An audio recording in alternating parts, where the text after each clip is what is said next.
Then he looked up at his disciples and said, "Blessed are you who are poor, for yours is the kingdom of God. Blessed are you who are hungry now, for you will be filled. Blessed are you who weep now, for you will laugh.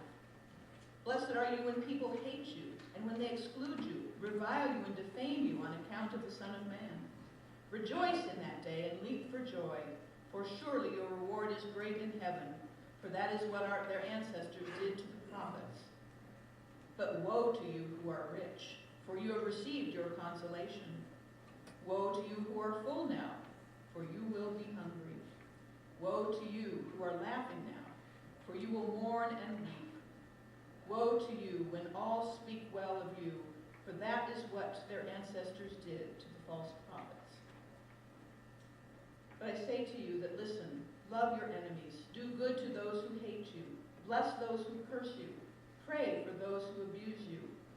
If anyone strikes you on the cheek, offer the other also. And from anyone who takes away your coat, do not withhold even your shirt. Give to everyone who begs from you, and if anyone takes away your goods, do not ask for them again. Do to others as you would have them do to you. The Gospel of the Lord.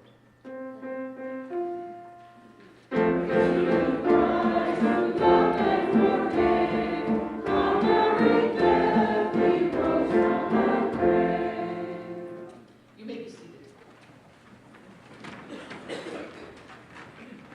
Grace to you and peace from God our Father and our Lord and Savior Jesus the Christ. As already mentioned, today is All Saints Sunday. Most years this is distinct from All Saints Day, which is always November 1st, while All Saints Sunday is the first Sunday in November. As Lutherans, we don't have quite the same view of saints as our Catholic and even Episcopalian neighbors. In some of these other traditions, saints are only those who have already died, and may even be further limited by a church process, such as what the Roman Catholic Church goes through to officially designate someone as a saint. Mother Teresa was the most recent person to have gone through this process. Earlier this year, she was officially canonized as a saint in the Roman Catholic Church. But before that step could occur, she had to first be beatified, and that took place back in October 2003. Beatified simply means blessed, though in the Roman Catholic Church, for someone to be officially beatified, there must be proof that a miracle has occurred based on the potential saint's intervention. In our gospel lesson this morning, we hear about whom Jesus considered to be blessed, and it has nothing to do with being dead or participating in a miracle or any kind of church process.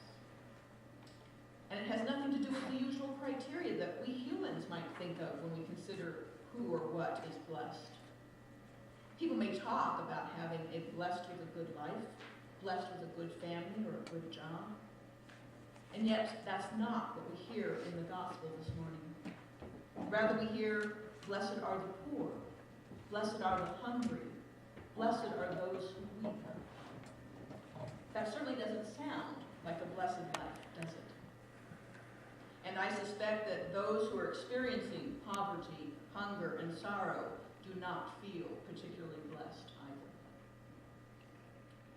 And yet, those of us who have enough to eat, who have a decent home, and have enough clothing to keep warm even in a Montana winter, we may struggle more than those who are less fortunate to see where God is working in our lives, where God is calling us to go, and who God is calling us to be. As long as we have enough from what we believe to be our own efforts, it may be hard to see the need for God. There's a story of a man late for an appointment and desperately looking for a parking spot. He offers a quick prayer to God, asking for help in finding a spot, even promising to go to church more regularly if God will help him. As he finishes his prayer, a car pulls out of a spot right in front of him. The man says, "Never mind, God, I found one on my own." It's a little story about a small thing, and yet it shows how much we believe that most of what we have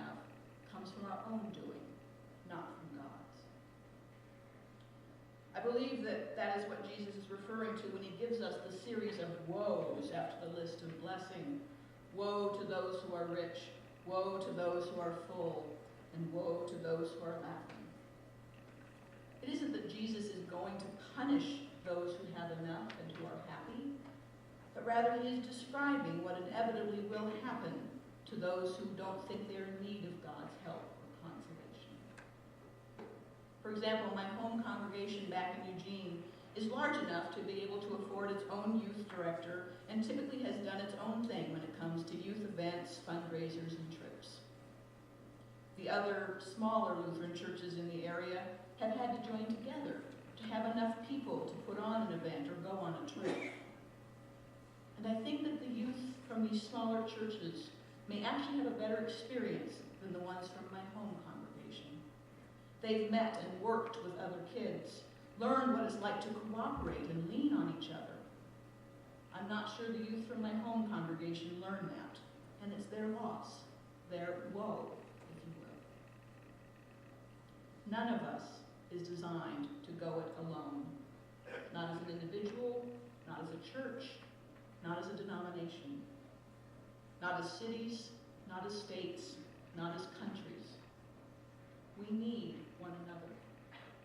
None of us is 100% self-sufficient. We may think we are self-sufficient if we have enough money to buy whatever we need and want, but even if we have plenty of money, we need those who grow food, those who sew clothes, and those who build houses to supply us with the things we want and need. We need those folks to allow us the privilege of buying what they produce. Money by itself will not feed you very well and will only keep you warm if you burn it. So instead of relying on ourselves and our money, we need to recognize that we live in a relationship with everyone else, even with the rest of creation, from which we derive much of our food and energy. It is when we recognize this interrelationship that we will recognize the ways in which we and others are truly blessed. And not only do we recognize that we are blessed, but on this All Saints Sunday, we also recognize all believers, living and dead, rich and poor, those we like and those we don't like, those we agree with and those we disagree with, those who are Lutheran and those who aren't. All believers are saints. It is through Luther that we have this understanding. For Luther tells us in the Confessions that the saints are all believers in Jesus Christ, both those living on earth and those living in heaven. And yet, while it is through Luther that we have gained this understanding, it is through Jesus Christ that we have been blessed with our sainthood. For it is he that has called us and set us apart as a holy people of God. Amen. I invite you to stand as you are able.